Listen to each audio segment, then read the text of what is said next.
श्रीशैले दयापात्रं दीभत्यादिगुणान्धवं यदेन्द्रप्रवणं वन्दे रम्भजामातरं मुनिं लक्ष्मीनाथसमारम्भां नादयामुनमद्भयाम् अस्मदाचार्यपर्यन्तां वन्दे गुरुपरम्परां भक्तामृतं विश्वजानूनमोदनं सर्वार्थं श्रीषडगो वाग्मयं सहस्रसाघोपनिषत्समागमं नमाम्यகம் திராவிடவேதசாகரம் திருவழுதினாடென்றும் தென்குருகூரென்றும் மறுவினியவன் பொருணலென்றும் அருமறைகள் அந்தாதி செய்தான் அடியினையே எப்பொழுதும் சிந்தியாய் நெஞ்சே தெளிந்து ஏய்த்த பெருங்கீர்த்தி ராமானுஜ முனிதன் வாய்த்த மலர்பாதம் வணங்குகின்றேன். ஆய்த்த பெரும் சீரார் சடகோபன் செந்தமிழ் வேதம் தரிக்கும் பெறாத உள்ளம் பெற. எம்பெருமான் திருவருளாலே ஆச்சாரியன் அனுக்கிரகத்தாலே கடந்த பல தினங்களாக நம்மாழ்வார் அருளிச் செய்த திருவாய்மொழியினை நாம் அனுபவித்து வருகிறோம். இன்று அதன் தொடர்ச்சியாக முதலாம் பத்து, மூன்றாம் பதிகம், ஐந்தாம் பாசுரம். பிணக்கர அறுவகைச் சமயமும் நெறியுள்ளி உரைத்த வனக்கரு நலத்தனன் அந்தமில்லாதி அம்பகவன் வனக்குடைத்தவனறி வழி நின்று புறநெறிகளைக் கட்டு உனக்கு மின் பெசையற அவனுடைய உணர்வு கொண்டுணர்ந்தே. முதலில் பதம் பிரித்து காண்போம். பிணக்கு அற அறுவகை சமயமும் நெறியுள்ளி உரைத்த கணக்கரு நலத்தனன் அந்தமில் ஆதி அம்பகவன் வனக்கு உடைத்த நெறி வழி நின்று புறநெறி களைகட்டு உனக்கு மின் பசையற அவனுடைய உணர்வு கொண்டு உணர்ந்தே என்கிறார் ஆழ்வார். சர்வேஸ்வரன் எம்பெருமான் குறித்து வேதங்கள் கூறியது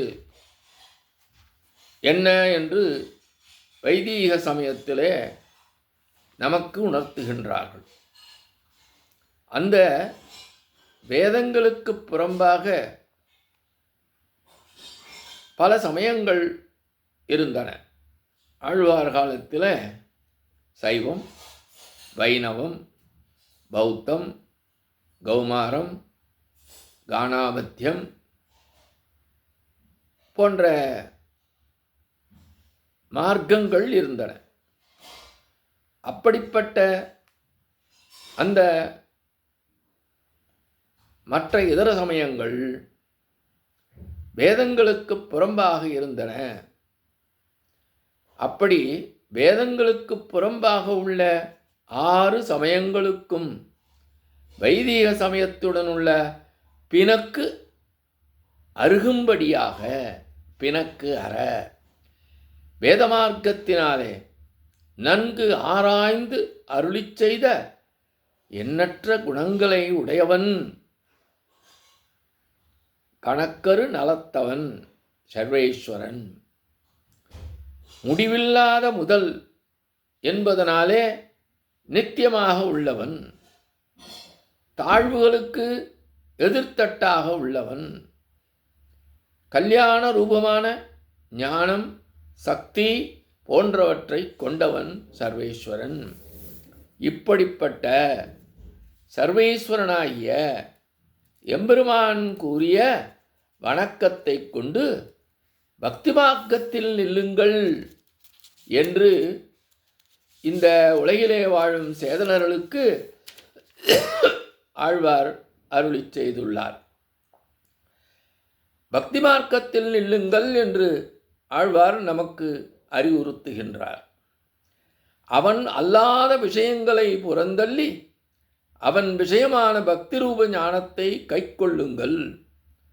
உலக விஷயங்களின் மீது உள்ள வாசனை அறவே உலர்ந்து போகும்படி செய்யுங்கள்.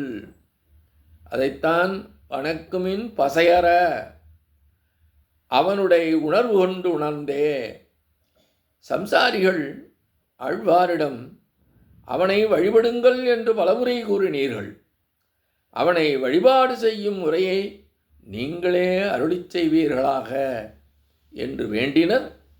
இதற்கு ஆழ்வார் அவர்களிடம், பக்தியைப் பற்றி நான் இன்று புதிதாக உபதேசிக்க வேண்டுமோ? எம்பெருமான் தானே கீதையில் அருளிச் செய்த பக்தி மார்க்கத்தில் நின்று அவனை அண்டுங்கள் என்கிறார். பிணக்கர அறுவகை சமயமும் வைதீக சமயத்துக்கும் லோகாயுத ஆர்கத பௌத்த நையாயுக சாங்கிய பாசுபத என்னும் 6 மதங்களுக்கும் உண்டாகின்ற பிணக்கு அருகும்படியாக நெறியுள்ளி உரைத்த, ஏனோதானோ என்று கூறவில்லையாம், தான் கூறிய அனைத்து வேதத்தின் பொருளாக இருந்தாலும் பொருளின் உண்மைத்தன்மை அறியாமல் இருந்த ஒருவன் அவற்றை ஆராய்ந்து சொல்லுவது போன்று அனைத்தையும் விசாரித்து அருளிச் செய்தான். இப்படி ஏன் கூற வேண்டும் என்றால், மனதோடு படாமல் கூறினாலும் நன்மை அளிக்கத்தக்கதாக இருந்தாலும் மக்கள் மீது கொண்ட அன்பின் காரணத்தால் சட்டென்று கூறினால் இவன் நிரூபிக்காமல் வாய்க்கு வந்தபடி கூறினான் என்பார்கள் என்பதாலே ஆராய்ந்து கூறினான் என்கின்றார் ஆழ்வார். கணக்கரு நலத்தவன், எப்படிப்பட்டவனாம் அந்த எம்பெருமான்? சர்வேஸ்வரன், எல்லையில்லாத குணங்களை உடையவன், எல்லையில்லாத அன்பை உடையவன். தன்னுடைய வாத்சல்யம் காரணமாக தானே கீதையை அருளிச் செய்தான். அவன் கூறிய அனைத்தும் உண்மையாகிவிடுமோ என்று சந்தேகம் ஏற்படுமோ? அந்தமில் அவன் நம்பத்தகுந்தவர்களில் மிகவும் உயர்ந்தவன். அனைவருக்கும் பிறப்பு இறப்புகளால் அல்லவோ ஞானக்குறைவு ஏற்படுகிறது. இவனுக்கு அந்த பிறப்பு இறப்பு என்பது இல்லாத காரணத்தினால் கர்மவசப்படாதவன் எம்பெருமான் என்கின்றார் ஆழ்வார். அம்பகவன், பகவான் என்றாலே போதாதோ, அம்பகவன் என்று ஏன் கூற வேண்டும்? இந்த சந்தேகத்திற்கும் விடையளிக்கிறார் ஆழ்வார். பகவான் என்னும் பதம் ஞானம் முதலானவை மூலம் அற்பமான மேன்மை பெற்ற மனிதர்களையும் குறிக்கும். இது மனிதர்களுக்கு புகழ்ச்சிக்காக கூறப்படுவதுண்டு. ஆகவேதான் இங்கே அம்பகவன் என்கின்றார் ஆழ்வார். வணக்குடை தவநெறி நின்று, வணக்கத்தை உடைய பக்தி மார்க்கத்திலே நின்று புறநெறி கலைக்கட்டு என்று நமக்கு அறிவுறுத்துகிறார்.